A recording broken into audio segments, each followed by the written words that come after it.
വെണ്ണില ചന്ദനക്കിണ്ണം പുന്നമടക്കായലിൽ വീണേ കുഞ്ഞിളം കയ്യിൽ മെല്ലെ കോരിയെടുക്കാൻ വാ.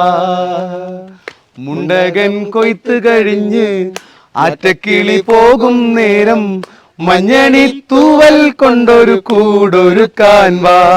കാലിമെയ്യുന്ന പുല്ലാണിക്കാറ്റിൽ കണ്ണിമാങ്ങ കടിച്ചു നടക്കാൻ കാട്ടിൻ പാദസരങ്ങൾ കിലുക്കാം കുഞ്ഞു മഞ്ചാടിക്കുന്നിലേറാം.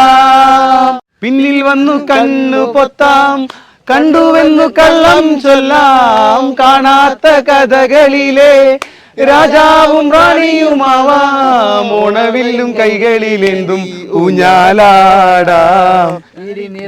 കോലമയിലായി മുകിലോടുന്ന മെത്തിലൊടിക്കാം. ഞങ്ങളുടെ സ്ഥലം എങ്ങനെ ഉണ്ട് കേട്ടോ, അടിപൊളി സ്ഥലം. നിർത്തുന്നില്ല, പാട്ട് നിർത്തി. നമ്മുടെ സ്ഥലം എങ്ങനെ ഉണ്ട്? സൂപ്പർ സ്ഥലമല്ലേ? ഞങ്ങളിങ്ങനെ പ്രകൃതി മനോഹാരിതമായിട്ടുള്ള ഇതുപോലെ സ്ഥലങ്ങൾ പങ്കുവയ്ക്കാൻ കൂടിയാണ് നിങ്ങളിലേക്ക് ഓരോ പാട്ടുകളും എത്തിക്കുന്നത് കേട്ടോ. ഇതിൻ്റെ ബാക്ക്ഗ്രൗണ്ടൊക്കെ അടിപൊളിയല്ലേ? ഈ കടം എങ്ങനെയുണ്ട്? ഈ സ്ഥലത്തിൻ്റെ ഒരു വാലേക്കടം എന്നാണ് കേട്ടോ. നമ്മൾ കഴിഞ്ഞ ദിവസവും വലിയുറമ്പിൻ്റെ വിശേഷങ്ങൾ കണ്ടിരുന്നു. അപ്പോൾ ഈ കാണുന്ന അടിപൊളി സ്ഥലമാണ് കേട്ടോ.